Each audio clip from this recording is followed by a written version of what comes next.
Hello everyone, you are watching News Insights. Let's watch today's news updates.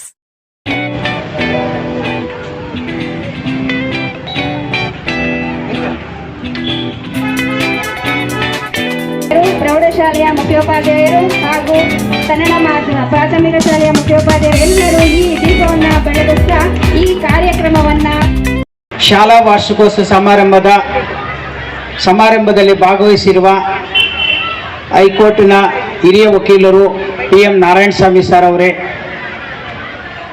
ಸರಿಗಮವ 17ರ ಖ್ಯಾತಿಯ Subrahmanya sir ಅವರೇ, ನಮ್ಮ ಶಾಲೆಯ ಸಂಸ್ಥಾಪಕರು ಕಾರ್ಯದರ್ಶಿಗಳಾದ ನಾಗರಾಜ್ ಸರ್ ಅವರು ಮತ್ತು ಪ್ರಾಥಮಿಕ ಶಾಲೆಯ ಮುಖ್ಯ ಶಿಕ್ಷಕರಾದ ಮುತ್ತಯ್ಯ ಸರ್ ಅವರು, ಇಂಗ್ಲೀಷ್ ಮೀಡಿಯಂನ ಮುಖ್ಯ ಶಿಕ್ಷಕರಾದ ಅಜ್ರಾ ಮೇಡಮ್ ಅವರು ಮತ್ತು ನಮ್ಮ ಎಲ್ಲ ಸಿಬ್ಬಂದಿ ವರ್ಗದವರು ಮತ್ತು ನಮ್ಮ ಮಮತಾ ಶಾಲೆಯ ಎಲ್ಲ ಪೋಷಕ ವೃಂದದವರು 1977ರಲ್ಲಿ ಮಮತಾ ಶಾಲೆಯು ಆರಂಭಗೊಂಡಿದೆ.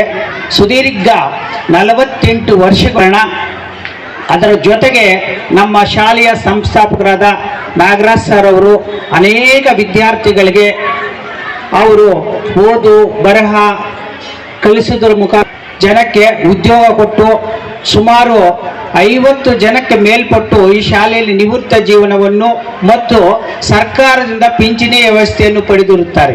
ಇಷ್ಟು ಕಾರ್ಯ ಸಾಧಿಸಿರುವ ನಾಗರಾಜ್ ಸರ್ ಅವರಿಗೆ ನಿಮ್ಮೆಲ್ಲರ ಪರವಾಗಿ ನಾನು ಅವರ ಪಾದಗಳಿಗೆ ನಮಸ್ಕರಿಸುತ್ತಾ ಇಷ್ಟಪಡ್ತೀನಿ.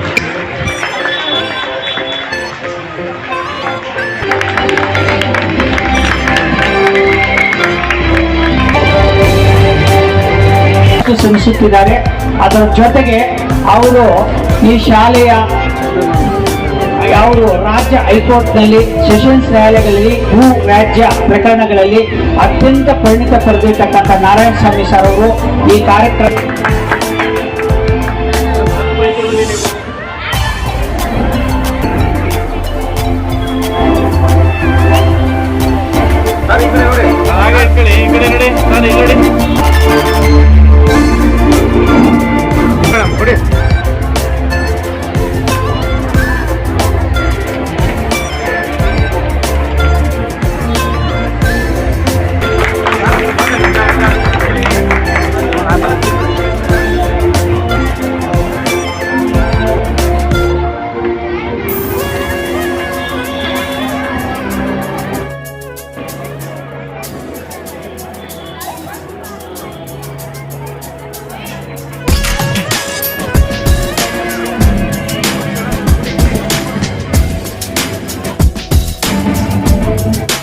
ಮತ್ತು ಎಲ್ಲ ಪೋಷಕರಿಗೆ, ಎಲ್ಲ ವಿದ್ಯಾರ್ಥಿಗಳಿಗೆ, ಎಲ್ಲ ಶಿಕ್ಷಕ ವೃಂದದವರಿಗೆ ಮತ್ತೊಮ್ಮೆ ಶಾಲಾ ಆಡಳಿತ ಮಂಡಳಿ ಪರವಾಗಿ ಹೃತ್ಪೂರ್ವಕ ಸ್ವಾಗತವನ್ನು ಬಯಸ್ತಾ ಇದ್ದೀನಿ. ಸರಿಗಮ ಖ್ಯಾತಿಯ ಸುಬ್ರಹ್ಮಣ್ಯರವರೇ, ನಮ್ಮ ಶಾಲೆಯ ಮುಖ್ಯೋಪಾಧ್ಯಾಯರುಗಳೇ, ಮೆಚ್ಚಿನ ಶಿಕ್ಷಕರೇ, ಮೆಚ್ಚಿನ ವಿದ್ಯಾರ್ಥಿಗಳೇ, ಪೋಷಕ ಬಂಧುಗಳೇ, ಇಲ್ಲಿಗೆ 48 ವರ್ಷಗಳನ್ನು ಪೂರೈಸಿದೆ. 49ನೇ ವರ್ಷಕ್ಕೆ ನಾವು ಪ್ರಾರಂಭವಾಗಿ ಕೇವಲ 36 ವಿದ್ಯಾರ್ಥಿಗಳಿಂದ CBI ರೋಡ್ನಲ್ಲಿ ಬಾಡಿಗೆ ಕಟ್ಟಡದಲ್ಲಿ ನಮ್ಮ ಶಾಲೆ ಪ್ರಾರಂಭವಾಯಿತು. ಮತ್ತು 1982ರಲ್ಲಿ ಶ್ರೀಮಾನ್ ಕೃಷ್ಣಪ್ಪನವರು ನಮ್ಮ ಜೊತೆಗೂಡಿದರು. ಆಗ ನಮಗೆ ಕಟ್ಟಡವಿರಲಿಲ್ಲ. ಒಂದು ಸೈಟನ್ನು ತೆಗೆದುಕೊಂಡು ಮಂಜುನಾಥ್ ನಗರದಲ್ಲಿ ಒಂದು ಬೃಹದಾಕಾರವಾದ ಬಿಲ್ಡಿಂಗನ್ನು ಮಾಡಿ ಈಗ ನಮ್ಮ ಶಾಲೆಯಲ್ಲಿ high school, primary Kannada, primary English ಎಲ್ಲ ಕ್ಲಾಸುಗಳು 750 ಜನ ವಿದ್ಯಾರ್ಥಿಗಳು ಓದ್ತಾ ಇದ್ದಾರೆ. ಅದರಲ್ಲೂ ನಮ್ಮ ಧ್ಯೇಯ ಸಮಾಜ ಸೇವೆ. ಯಾರಿಗೂ ನಾವು ಆದಷ್ಟು ಫೀಸ್ಗಳನ್ನು ಮತ್ತು ಡೊನೇಷನ್ ತೆಗೆದುಕೊಂಡ್ರೆ ಮಧ್ಯಾಹ್ನ ಊಟ, ಸಾಯಂಕಾಲ ಟ್ಯೂಷನ್ನು ಪ್ರತಿಯೊಂದು ಫ್ರೀಯಾಗಿ ನಾವು ಮಾಡ್ತಾ ಇದ್ದೀವಿ. ಈಗ ನಮ್ಮಲ್ಲಿ 750 ಜನ ಮಕ್ಕಳಿಗೆ ಓದ್ತಾ ಇದ್ದಾರೆ. ನಿಮ್ಮೆಲ್ಲ ಸಹಕಾರದಿಂದ ನೀವು ಮಕ್ಕಳನ್ನು ಕಳಿಸ್ತಾ ಇದ್ದೀರಾ. ಆದರೆ ನಮ್ಮ ಶಿಕ್ಷಣ ಉದ್ಯೋಗಕ್ಕೆ ಮಾತ್ರ ಸೀಮಿತವಾಗಿದೆ. ಈ ಸಮಾಜದ ಮೌಲ್ಯಗಳು ಮತ್ತು ನೀತಿ ಇವುಗಳನ್ನು ನಾವು ಹೇಳಿಕೊಳ್ಳಲಿಕ್ಕೆ ಸಾಧ್ಯ ಆಗ್ತಾ ಇಲ್ಲ. ಆದ್ದರಿಂದ ಪೋಷಕರಾದ ನೀವುಗಳು ನಿಮ್ಮ ದುಡಿಮೆಯನ್ನು ಬದಿಗೊತ್ತಿ ಮಕ್ಕಳೊಂದಿಗೆ ಕಾಲವನ್ನು ಕಳೆದ ಇವತ್ತಿನ ಮಕ್ಕಳಿಗೆ ಒಳ್ಳೆಯ ನೀತಿ ಬೋಧನೆಗಳನ್ನು ಸಮಾಜದಲ್ಲಿ ಯಾವ ರೀತಿ ಮೌಲ್ಯಗಳನ್ನು ಹೇಳಿ ಅವರನ್ನು ಉತ್ತಮ ಪ್ರಜೆಗಳನ್ನು ಮಾಡಬೇಕು ಅಂತ ಈ ಸಂದರ್ಭದಲ್ಲಿ ಹೇಳಿ ನನ್ನ ಎರಡು ಮಾತುಗಳನ್ನು ಮುಗಿಸ್ತೇನೆ. ಜೈ ಹಿಂದ್, ಜೈ ಕರ್ನಾಟಕ. ಪೋಷಕ ಬಂಧುಗಳಲ್ಲಿ ವಿನಂತಿ.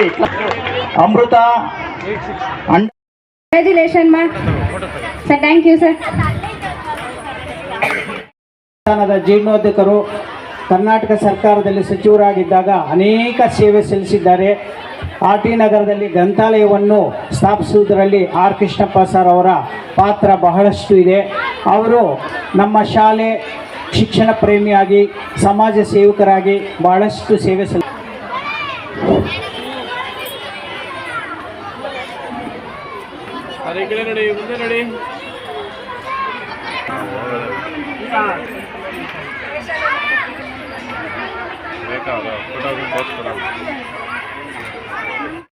ಮಾಡ್ತಾ ಇದ್ದಾರೆ ಅಜನ ಮೇಡಮ್ ಅವರು.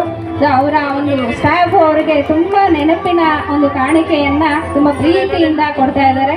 ಸೊ ಎಲ್ಲ ಟೀಚರ್ಸ್ಗೂ ಕೂಡ ಧನ್ಯವಾದಗಳು ಮ್ಯಾಮ್. ಕಾಳಜಿ ಇದೆ. ಇಂಥ ಸಂಸ್ಥೆಗಳು ನಡೆಸ್ತಾ ಇರೋದ್ರಿಂದ, ಅಂಥವ್ರು ಇರೋದ್ರಿಂದ ಅವರು ನಮ್ಮ ನಾಗರ ಸಂಸ್ಥೆ ಇನ್ನೂ ಬೆಳೆದು ಚೆನ್ನಾಗಿ ಮುಂದುವರಿತಾ ಇದೆ ಅಂತ ನಾವೆಲ್ಲರೂ ಭಾವಿಸ್ತಾ ಇದ್ದೀವಿ. ಬೇರೆ ಲೀಗಲ್ ಆಸ್ಪೆಕ್ಟ್ಸ್ ಆಗಲಿ, ಬೇರೆ ಥರ ಸಮಸ್ಯೆಗಳಾಗಲಿ ಬರ್ತಾನೆ ಇರುತ್ತೆ.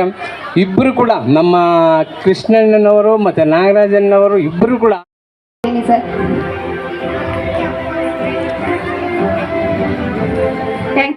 ನಾಗರಾಜರವರೇ ಮತ್ತು ನಮ್ಮ ಆತ್ಮೀಯರು, ಬಹಳ ಒಳ್ಳೆಯ ನಡವಳಿಕೆ ಉಳ್ಳವರು ಮತ್ತು ತಜ್ಞರ ಹಾದಿಯಲ್ಲಿ ಅವರದೇ ಕಾನೂನು ಸಲಹೆಗಳನ್ನ ಕೊಟ್ಟು ನ್ಯಾಯವಾದಿಗಳಾಗಿ, ಸತ್ಯವಾದ ನ್ಯಾಯವಾದಿಗಳಾಗಿ ಆದರ್ಶವಾಗಿ ನಡ್ಕೊಳ್ತಾ ಇರುವಂಥ ಸನ್ಮಾನ್ಯ ನಾರಾಯಣ ಸ್ವಾಮಿರವರೇ ಮತ್ತು ಈಗ ತಾನೇ ತಮ್ಮ ಮುಂದೆ ಆಡಾಡದಂಥ ಸುಬ್ರಹ್ಮಣ್ಯರವರೇ ಮತ್ತು ನಮ್ಮ ವಿದ್ಯಾಸಂಸ್ಥೆ ಡಿಪಾರ್ಟ್ಮೆಂಟಿನ ಕೆ ರವಿರವರು ಮತ್ತು ಅದೇ ರೀತಿ ಮುಖ್ಯೋಪಾಧ್ಯಾಯರಾದಂಥ ಚಂದ್ರಯ್ಯನವರೇ ಮತ್ತು ಮುತ್ತಯ್ಯನವರೇ